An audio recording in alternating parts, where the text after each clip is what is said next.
All right, let's dive into a city that's really rewriting its own story. We're taking a deep look at Orlando's commercial real estate market for 2025. And believe me, it's about a lot more than just theme parks. There's a story of incredible growth and big changes that you'll want to see. You know, this quote right here really nails it. If you're still picturing Orlando as just a place for vacations, it's time for an update. The data we're about to go through shows a city that's rapidly turning into a major economic powerhouse. Let's get into what's behind that transformation. And we're kicking it off with a number that just jumps off the page, 45%. I mean, just let that sink in. That's how much Orlando's regional GDP has grown since 2020. This is not just some small bounce back. This is an economy putting the pedal to the metal, and it's driving everything. So let's talk about that economic engine. This boom we're seeing isn't a fluke. It's being built on a really solid foundation of different industries, and a strength that goes way beyond tourism. And the sheer scale of it is pretty staggering. We're talking about a regional economy that's worth over $217 billion. That's the kind of economic muscle that pulls in huge investments and can support a really vibrant real estate market. And you know what an economy that big means, right? Jobs. Lots of them.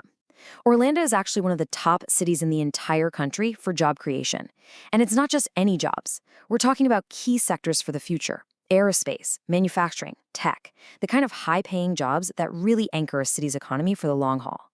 And what's the result of all that? An unemployment rate of just 3.4% as of early 2025. A number like that tells you this is a really tight, really healthy job market where companies are actively competing for good people. That's the perfect recipe for commercial real estate demand to thrive. But of course, an economy is all about people. So let's take a look at the demographics, the actual residents who are fueling this incredible expansion. This slide really tells you everything you need to know. The metro area has swelled to 2.8 million people. That's a massive 9% jump since just 2020. But it's who these people are that's really important. The median age is a youthful 35, and almost a third of all households are pulling in over $100,000 a year. So you've got growth, youth, and money. A perfect storm for demand in apartments, retail, and modern offices. Okay, so we've got the foundation set with the economy and the people. Now let's jump into the different property sectors, starting with the industrial market.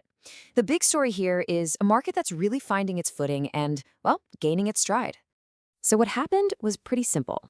A ton of new warehouse and logistics space got built, maybe a little too quickly. For a minute, it seemed like supply was outpacing demand. But that's changing now. The really big players, the household names in retail and logistics, are moving in and leasing up all that new space, which is bringing the whole market back into balance. And you can see that whole story right here in the data. Yeah, 126 million square feet of inventory is huge. And that 8.5% vacancy rate, that's a direct result of that recent building spree. But the key thing is, it's stabilizing.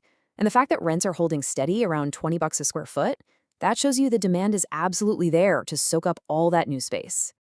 Next up, let's tackle two sectors that are going through some major changes all over the country: office and retail. For Orlando, the name of the game is adaptation.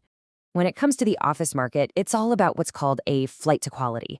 Companies aren't getting rid of their offices, they're getting better ones. They're moving out of older downtown buildings and into brand new flexible spaces in booming suburban areas like Maitland and Lake Mary.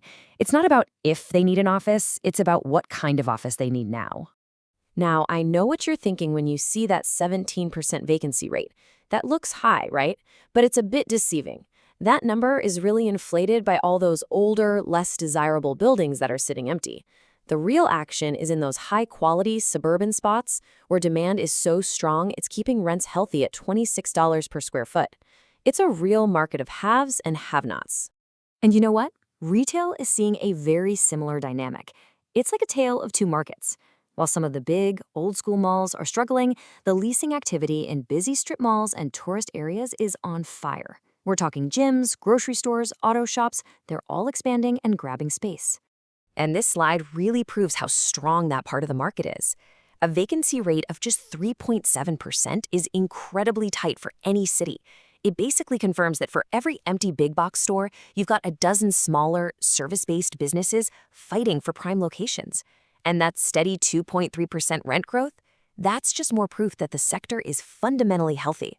So finally, let's talk about where all those new Orlando residents are actually living. We're turning to the multifamily market, and if there's one word to describe it, it's resilient. And this is where the whole story comes full circle. That crazy population growth and the strong job market we started with, that's creating a never-ending stream of people who need housing.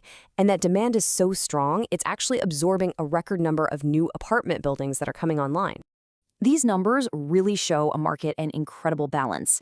I mean, a 7.3% vacancy rate might seem just okay on its own, but it's actually amazing when you see there are over 15,000 new apartments being built right now. It shows demand is keeping pace with a historic level of new supply, which is keeping rents stable right around $1,765 a month. So, let's put it all together on one chart. This is a great way to see the unique story of each sector at a glance. You can see right away that retail is by far the tightest market, at just 3.7% vacancy. The office sector is dealing with the biggest adjustment at 17%. And industrial and multifamily are both in that healthy sweet spot, absorbing new supply and finding a really good balance.